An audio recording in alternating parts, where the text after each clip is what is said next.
Lectura de la carta del apóstol Pablo a Filemón. Querido hermano, yo he experimentado una gran alegría y me he sentido reconfortado por tu amor, viendo como tú, querido hermano, aliviabas las necesidades de los santos. Por eso, aunque tengo absoluta libertad en Cristo para ordenarte lo que debes hacer, prefiero suplicarte en nombre del amor.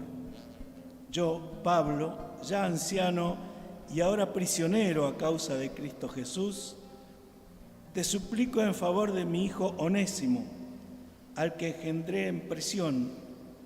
Antes, él no te prestó ninguna utilidad, pero ahora te será muy útil, como lo es para mí.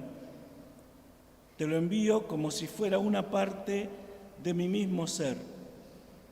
Con gusto lo hubiera retenido a mi lado para que me sirviera en tu nombre mientras estoy prisionero a causa del Evangelio. Pero no he querido realizar nada sin tu consentimiento, para que el beneficio que me haces no sea forzado, sino voluntario. Tal vez él se apartó de mí por un instante, a fin de que lo recuperes para siempre, no ya como un esclavo, sino como algo mucho mejor, como un hermano querido.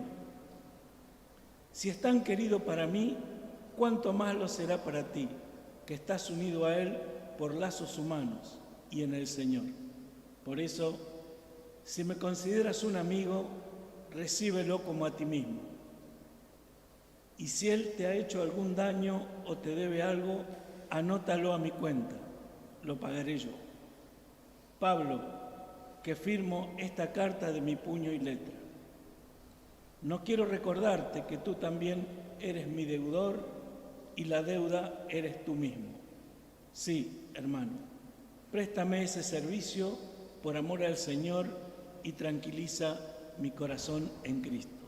Palabra de Dios. Te alabamos, Señor. Feliz el que se apoya en ti, Señor. El Señor mantiene su fidelidad para siempre, hace justicia a los oprimidos y da pan a los hambrientos. El Señor libera a los cautivos. Feliz el que se apoya en ti, Señor. El Señor abre los ojos de los ciegos y endereza a los que están encorvados. El Señor ama a lo justo y protege a los extranjeros. Feliz el que se apoya en ti, Señor. Sustenta al huérfano y a la viuda y entorpece el camino de los malvados. El Señor reina eternamente. Reina tu Dios Sión a lo largo de las generaciones. Feliz el que se apoya en ti, Señor. El Señor esté con todos ustedes. Y con tu espíritu. Evangelio de nuestro Señor Jesucristo según San Lucas. Gloria a ti, Señor. Los fariseos le preguntaron a Jesús, ¿cuándo llegará el reino de Dios?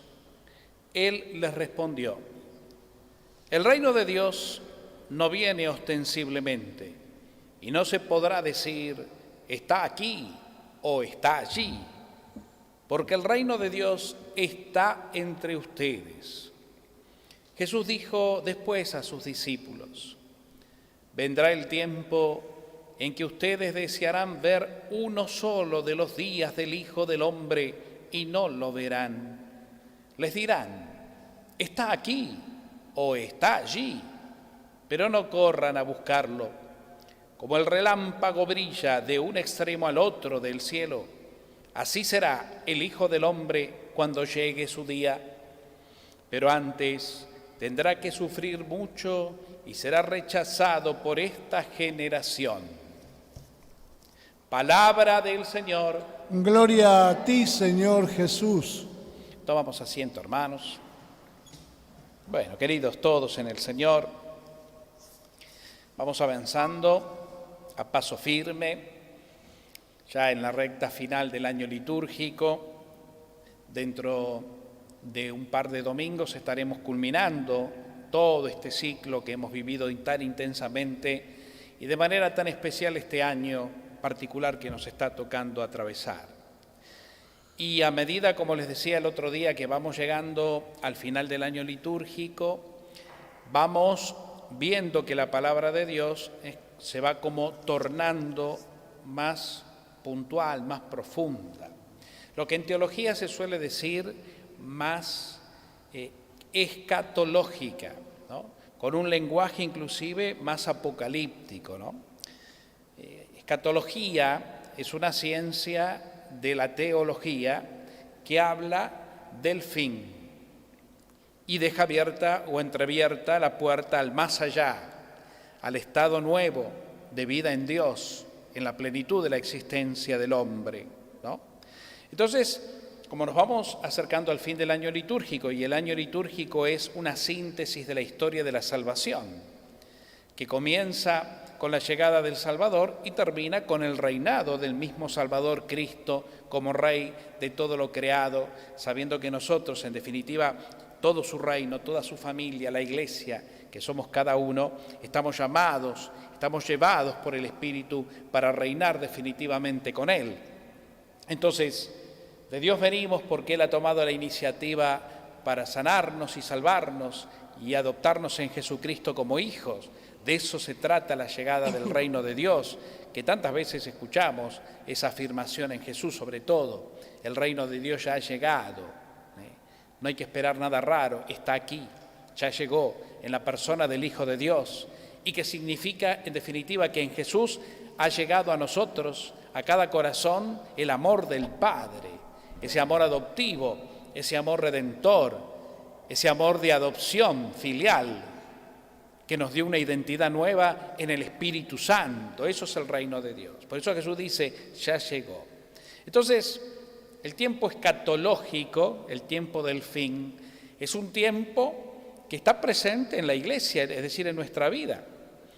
Es decir, que no hay que esperar a vivirlo en el después de esta vida, sino en el aquí y ahora.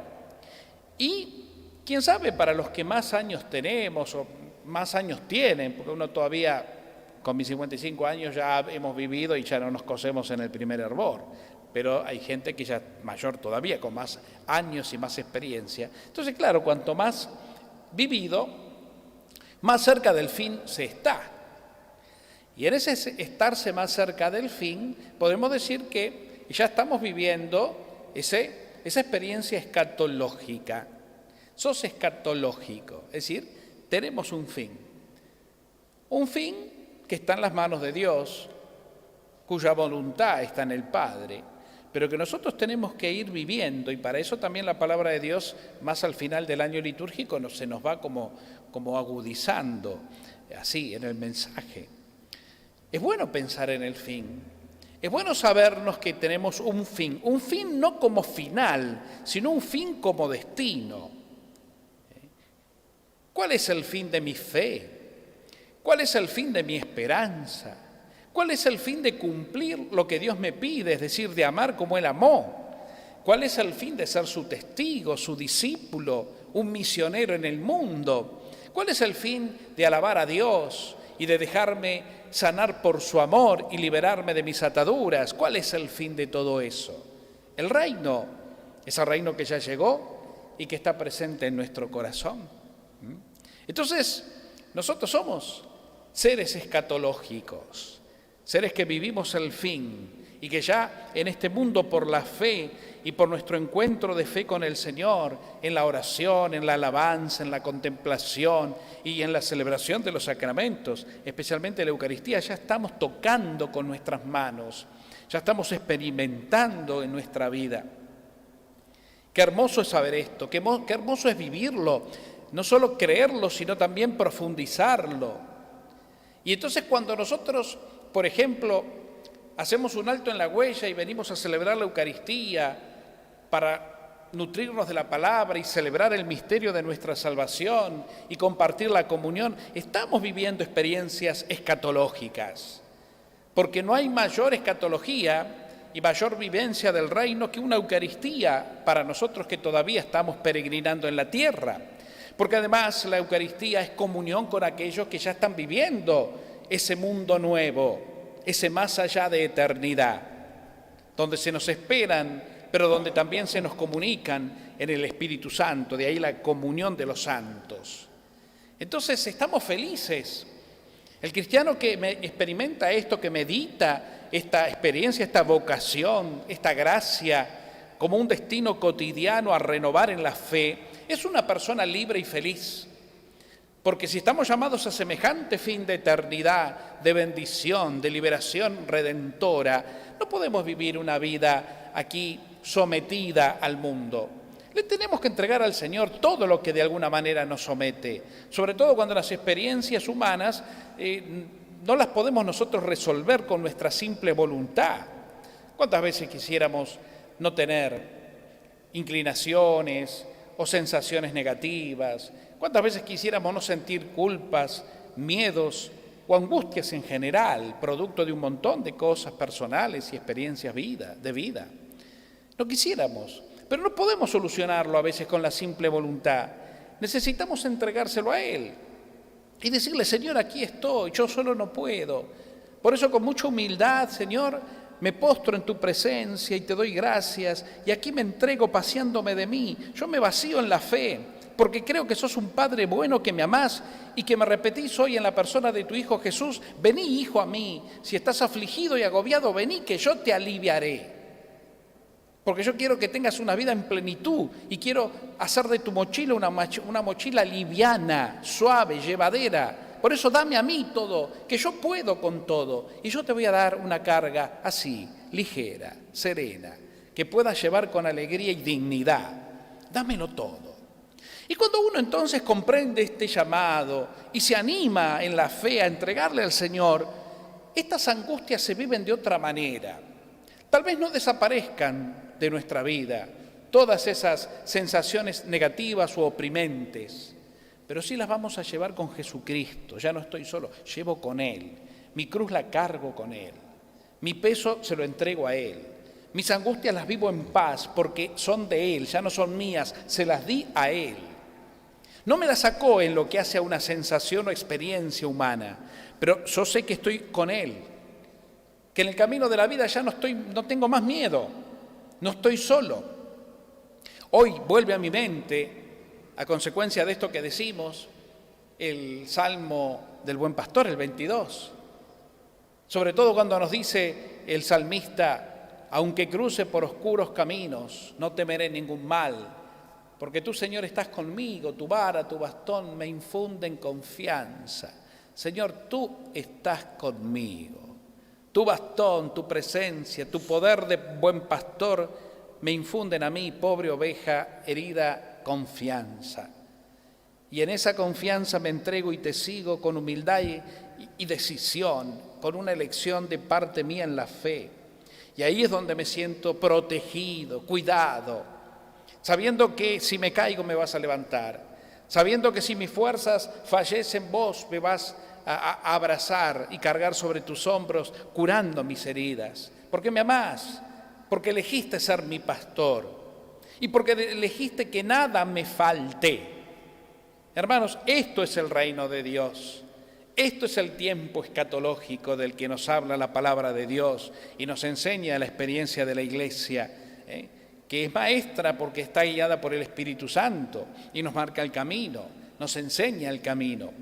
Dejémonos enseñar, abramos el corazón como discípulos a las enseñanzas que a través del Espíritu en la palabra nos vienen a nosotros, para ya no vivir más en la ignorancia y en el temor, como quienes no tienen esperanza porque no tienen referencia, sino vivir en el entusiasmo de saber que el Señor me ama y que su amor es eficaz, y ese es el reino. Él me ama, su amor vive en mí, y ese amor es poderoso.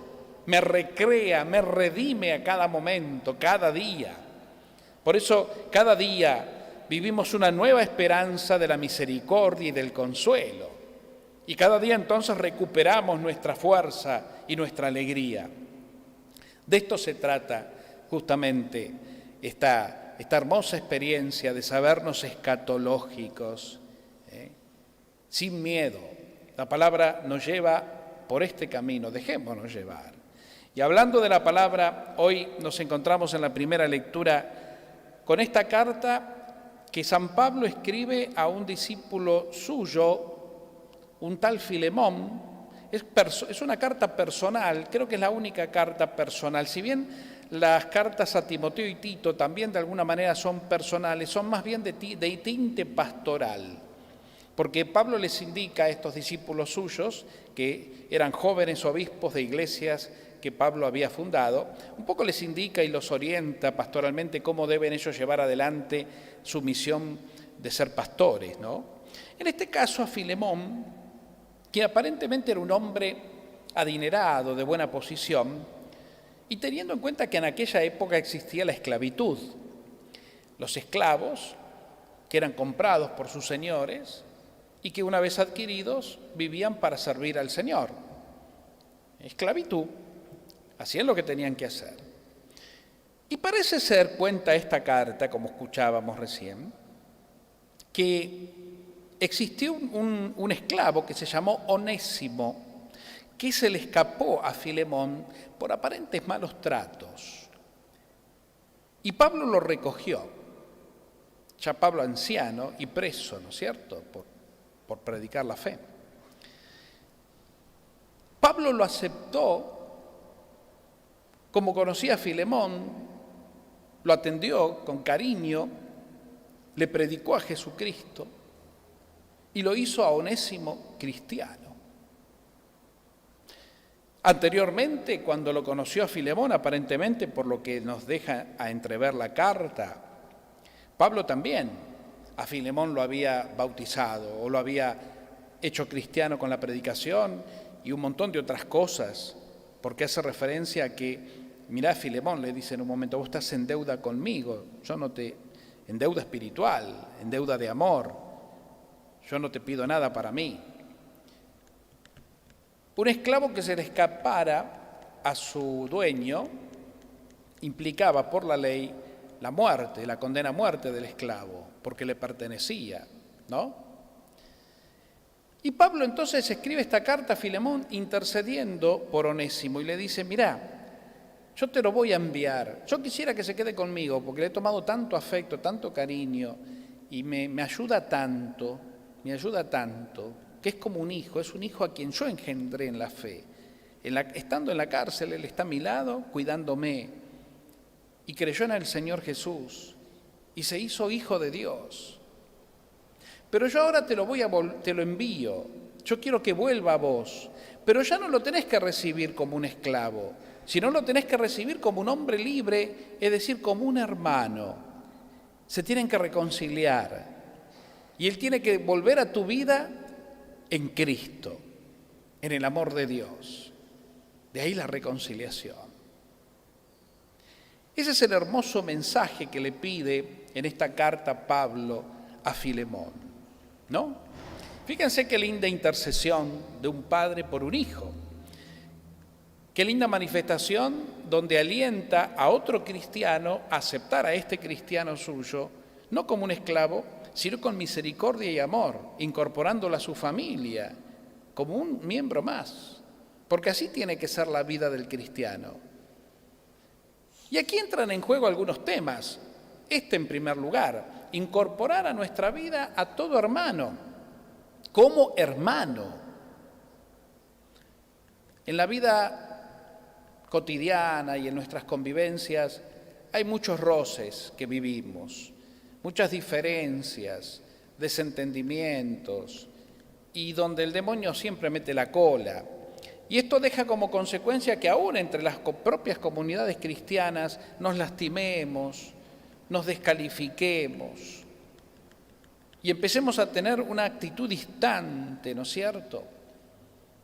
Y esto es dañino porque atrás esa actitud esconde un dejo de división, de lejanía, y es peligroso.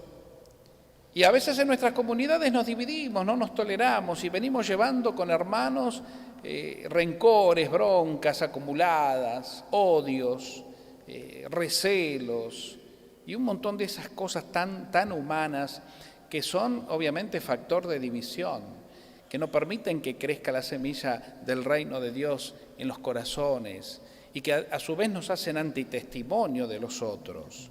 Cuando por celos o cosas por el estilo agredimos, expulsamos, difamamos, lastimamos, buscamos esos artilugios nuestros, buscando nuestra posición y nuestra comodidad para salirnos con la nuestra y hacer que ese hermano o esa hermana ya no esté más porque nos molesta, porque le tengo celos, por lo que sea. Actitudes que se enquistan en nuestro corazón. ¿Y cuánto daño hacen? Nos hacen a nosotros que sentimos ese sentimiento negativo y también le hacen daño, obviamente, al sujeto de la bronca, del celo o de lo que sea. ¿Qué nos llama hoy la palabra de Dios? Nos llama a esto otro. Nos llama a abrir el corazón y recibir al hermano como hermano, porque esto tiene que ser así en el nombre de Jesús. Y en el nombre de Jesús nosotros tenemos que convertir nuestro corazón. Por eso este es el otro punto fundamental de la escatología, de saber que estamos para un fin de eternidad, que ya lo vivimos en el aquí y ahora, y que requiere de nuestra parte conversión. Esa conversión que es un cambio continuo que Dios va haciendo en mí y que yo lo dejo hacer en mí porque lo quiero. Porque yo vuelvo al punto de recién, puedo sentir en mí, en mi humanidad, esos sentimientos negativos encontrados conmigo mismo y con los demás, que no puedo yo por mí mismo superar, que me cuesta horrores porque el hombre viejo sigue operando y el hombre viejo es manipulado por el espíritu del mal, que nos conoce y nos supera permanentemente por la sutileza que tiene. Es enemigo de la felicidad nuestra, el espíritu del mundo. Pero es ahí entonces donde con humildad tenemos que ir a los pies de Jesús y decirle: Señor, yo quiero convertirme. Quiero que el proceso de conversión redentora de tu Hijo, con su sangre poderosa, siga obrando en mí, siga sanando en mí. Todas esas heridas de pecado, todas esas heridas de viejos rencores y antigüedades que operan en mí todavía, condicionando mi fe, mi felicidad. Por eso, Señor, me postro en tu presencia, te alabo, te bendigo, me vacío de mí, dejo que mi cabeza, que está tan enredada de dimes y diretes, de rollos y demás, la dejo, la entrego, y voy al corazón, voy a lo profundo, como un camino interior de silencio y entrega, para que vos, Señor, me sanes, y elijo elegirte, elijo tu elección, porque vos tomaste la iniciativa en mí. Y aquí postrado una y otra vez, las veces que haga falta, quién sabe, mucho tiempo, porque el proceso a veces, hay personas que están tan enquistadas con broncas e inmadureces, que solo se miran a sí mismos y quieren seguir a Dios, y de hecho buscan dar un servicio, pero siguen enquistados en su antigüedad, en sus viejos rollos, que requiere esto una entrega humilde, de humillación a los pies del Señor, una y otra vez, para que en esa entrega el Señor obre sanación. Y ahí entonces vivir después en consecuencia. Que el Espíritu baje, el Espíritu está, pero que el Espíritu obre. Que las aguas sagradas del bautismo que un día fueron derramadas sobre mí, que están vigentes en mí, porque son agua viva, agua del Espíritu, sigan como retrofluyendo dentro mío para seguir lavando, para seguir purificando, saneando mi vida. Esas aguas que brotan del templo, es decir, del corazón sagrado de Dios, del cual yo soy parte, y ahí experimentar esa liberación. Entonces, escatología, seres escatológicos del fin. Nuestro fin es la felicidad eterna, que ya la vivimos ahora y que en este mundo va unida entonces a esto otro, la conversión permanente de mi vida y el reconocimiento humilde de que tengo que convertirme todos los días de algo nuevo. Nadie puede decir: yo ya estoy convertido. Nadie puede decirse o atribuirse la santidad como una virtud ya en sí mismo. Sí, somos santos por el bautismo y por la gracia del Espíritu, esa unción. Pero en la elección de nuestra vida cotidiana, conscientes de nuestra fragilidad, tenemos que volver a optar siempre por nuestra identidad. Mi identidad es Cristo, mi identidad es ser hijo de Dios, mi identidad es ser discípulo, no soy yo, Cristo en mí. Y tira al otro, por eso la conversión, la revisión. Por eso es necesario también el discernimiento sincero en oración. Señor, ayúdame a ser sincero conmigo mismo y a no disfrazar más la realidad y a ponerle el nombre que las cosas tienen, Señor, para no seguir mintiéndome y mintiendo a los demás. Renueva en mí mi corazón, Señor. Crea en mí un corazón puro, como dice el Salmo 50. Renuévame por dentro con espíritu firme. No me alejes lejos de tu rostro, Señor, ni me quites tu Santo Espíritu. Porque yo reconozco mi culpa, tengo siempre en mí presente mi pecado. Porque contra ti, Señor, solo pequé, cometí la maldad que aborreces. Entonces, Señor, acá estoy para que me redimas. Vos lo vas a hacer en mí. Y de seguro es así, solo Dios puede hacerlo, pero siempre y cuando nosotros elijamos en nuestra humillación hacia Él, a los pies de la cruz del Señor, entregárselo todo y ser sinceros, no engañarnos, porque si vivimos del engaño y siempre que la culpa la tiene el otro, nunca vamos a progresar en nada. Y vamos a caer en ese problema que es la hipocresía, la que cayeron los fariseos y de la que tanto el Señor Jesús se los recriminó una y otra vez. Es una de las peores cosas, de los peores pecados, la hipocresía. Decir una cosa, pero en nuestro interior vivir todo lo contrario. Feliz el que se apoya en ti, Señor. El Señor es fiel y Él hace justicia a los oprimidos, dice el salmista. Él da pan a los hambrientos, libera a los cautivos. Una estrofa que creo que resume todo lo que estamos tratando de compartir. Ahí está. Él es fiel y la fidelidad de Dios es que seas feliz y va a hacerlo todo para que seas feliz. Él que va a hacer justicia en tu vida. La justicia es ajustarte a la verdad, al amor, para que vivas en paz y en libertad. Él da pan para saciar tu hambre. Ese hambre de verdad, de vida nueva, que todos tenemos y que tenemos que buscar solo en Él, porque solo Él lo va a saciar, no el mundo. El Señor libera a los cautivos. Filemón era un esclavo que Pablo liberó y que ahora le pide, no Filemón, sino Onésimo era un esclavo. Y Pablo le pide a Filemón que lo reciba ahora como un hombre libre, porque recibió a Jesucristo y Jesucristo vino a abolir toda esclavitud. Entonces, vos, ¿cuáles son tus esclavitudes? ¿Qué te esclaviza a no ser un hombre o una mujer de Dios, un instrumento libre, fiel y alegre del Señor? ¿Cuál es tu impedimento? ¿Cuál es tu cadena? ¿Cuál es tu cepo y tu barrera que no te deja avanzar? Sé sincero, sincera, buscale el nombre que tiene, metete adentro con humildad, el Espíritu te va a guiar. Y la verdad va a florecer, aunque te duela, es necesario verla, confrontarla, ponerle el nombre que tiene, no evadirla ni disfrazarla más. Y entonces entregásela al Señor. Señor, yo soy esclavo de mis celos, yo soy esclavo de mis envidias, yo soy esclavo de mi inmadurez, yo soy esclavo de mis afectos desordenados. Yo soy esclavo de mis rencores y broncas, u odios tal vez. Soy esclavo, Señor. Es verdad, es esto. Ya no lo voy a evadir más, porque evadirlo no me sirvió para nada, sino para estar cada día más limitado. Te lo doy, Señor. Vos sos el que libera a los cautivos. Y una palabrita para ir terminando, porque ya nos extendimos bastante, pero sobre el Evangelio, porque justamente el Evangelio es lo que nos va marcando la escatología y este fin, no solo de lo litúrgico que celebramos, sino de la vida en sí misma. La liturgia lo único que nos invita es a celebrar la vida, y la vida la vivimos no solo cuando estamos en misa o en un acto litúrgico, sino cada segundo de nuestra existencia. Y la palabra de Dios hoy, el de Lucas, el Evangelio, muestra cómo los fariseos siempre buscaban con sus elegantes preguntas al maestro ponerle trampas. El reino de Dios, Señor, ¿cuándo llegará?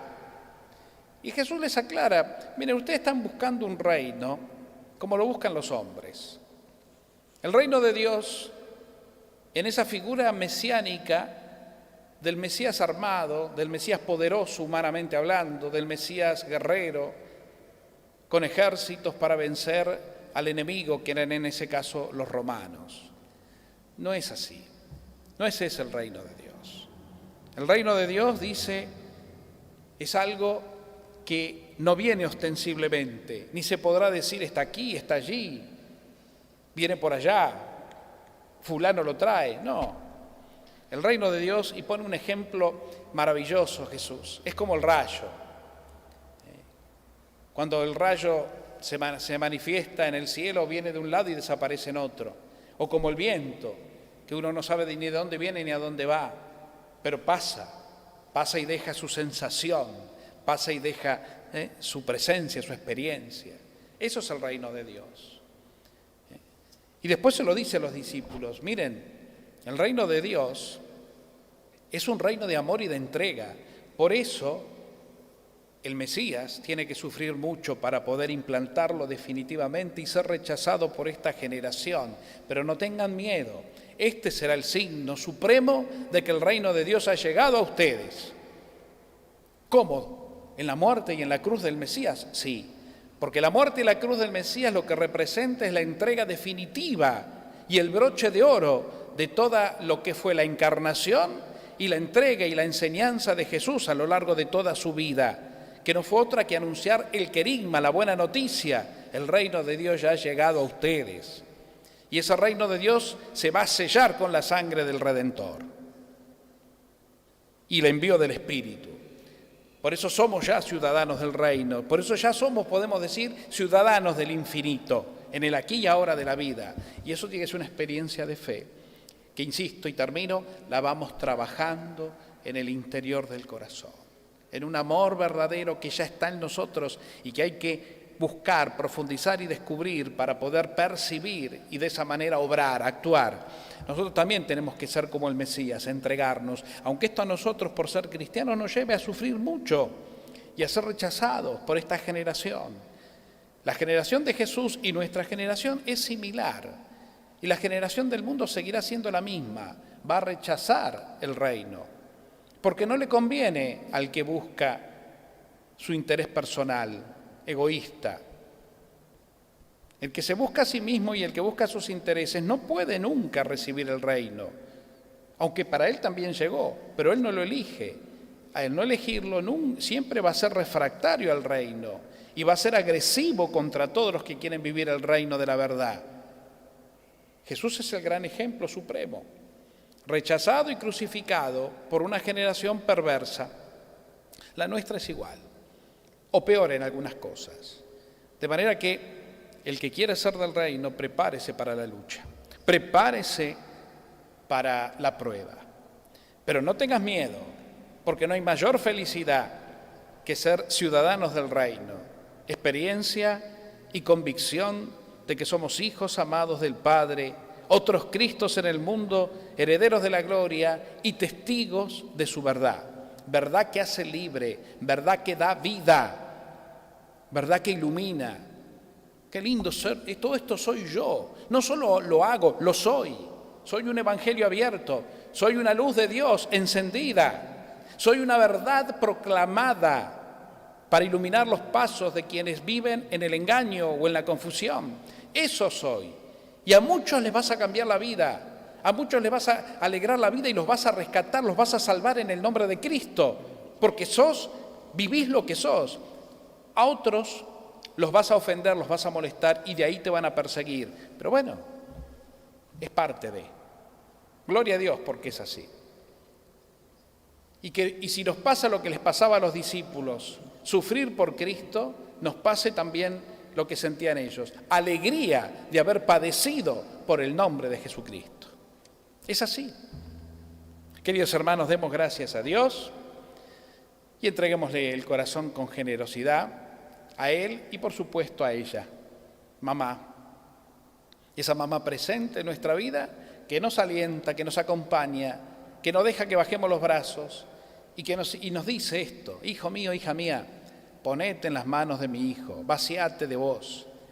Decile como le dije yo un día al Señor por medio del ángel: aquí está la servidora, aquí está el servidor, el esclavo, la esclava de Dios, para que se cumpla en mí su santa voluntad. Que así sea. Que así sea.